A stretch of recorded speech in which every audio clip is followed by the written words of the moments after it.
Hey friends, I wanted to show you Master Books Language Lessons for Living Education Level 2 and how you can adapt it to make it meet your certain needs because what I've seen of some reviews online is saying like something isn't enough or they don't like certain aspects of it. And I want to encourage moms that you can do whatever you want to do with the curriculum that's provided.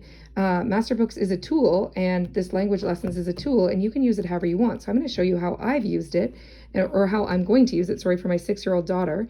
So Masterbooks Language Lessons for Living Education 2 suggests a 5-day schedule where day 1, you would be, your child would be reading a story alongside of you that's in the book, and picture study on the alternate week. So one week would be the story, and the next week would be a picture study. And then day 2 is grammar, and day 3 is another grammar lesson. Day 4 is a writing lesson, and day 5 is spelling. So how I've implemented this is I have decided to buy the PDF version. It's an amazing way to save money because I have 7 children. So I purchased the PDF online, and they give you permission to print it off as many times as you want. So I can essentially use this for multiple children, which I think is a great way to save money. So Masterbooks is really thinking of the family in that sense.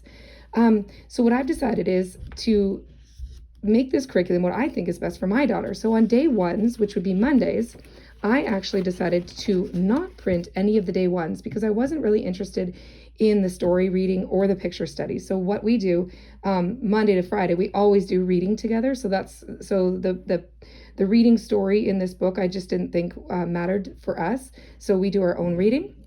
But also on Mondays, instead of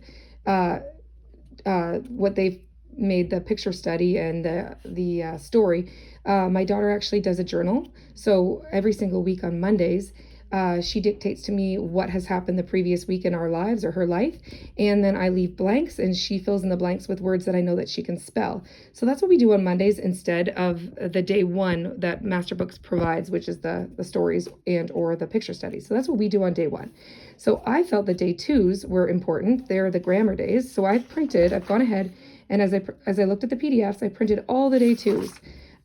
Because that's what I want her to work on. I've also printed the day 3s, which are also grammar.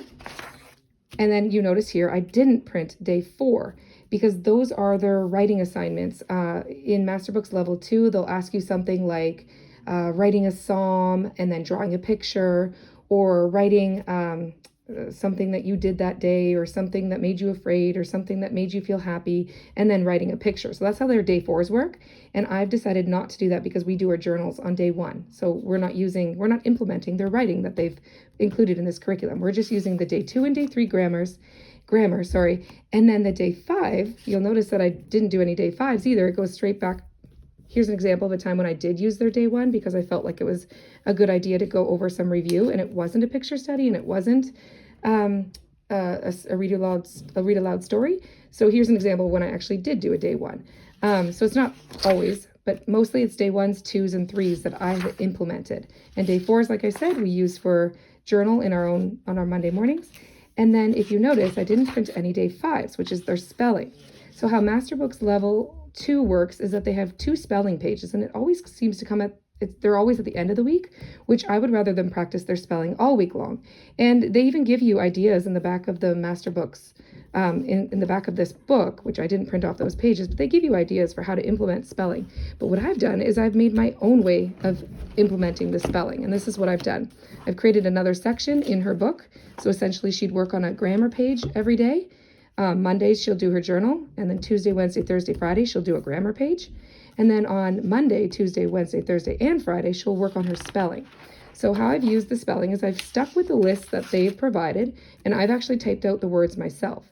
So on Mondays, and I've made this sheet myself as well, Mondays, she'll copy the words to practice the new spelling list.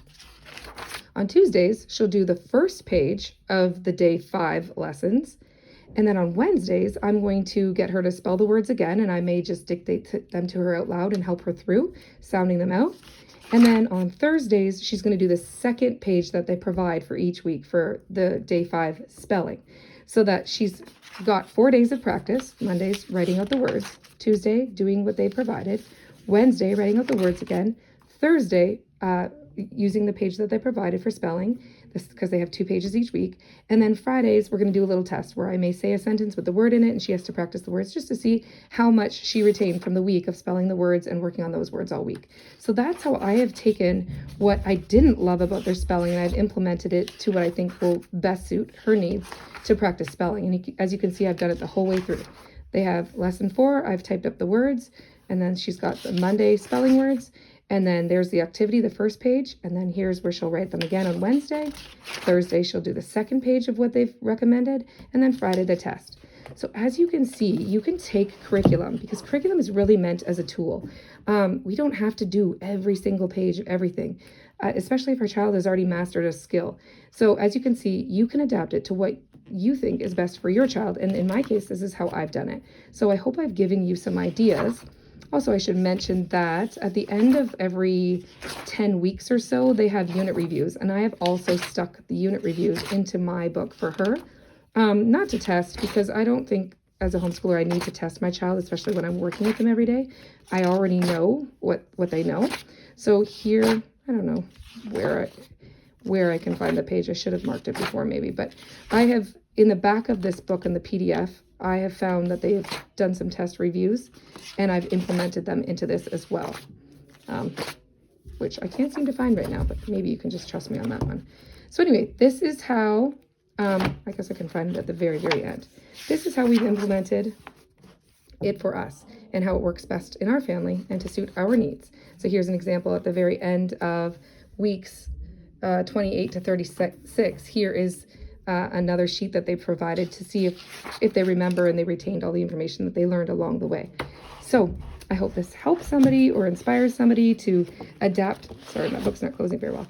To adapt their curriculum to what best suits your child. And again, I also had this spiral bound because I find it easier for children to work when they're able to flip open their book and write like this rather than the books that you can purchase. That's why I really like the PDF files as well. So anyways, thank you so much for watching, and I hope I helped you in some way. If you have any comments, just leave them down below, or questions that maybe I can help you with. That would be great. Thanks. Bye.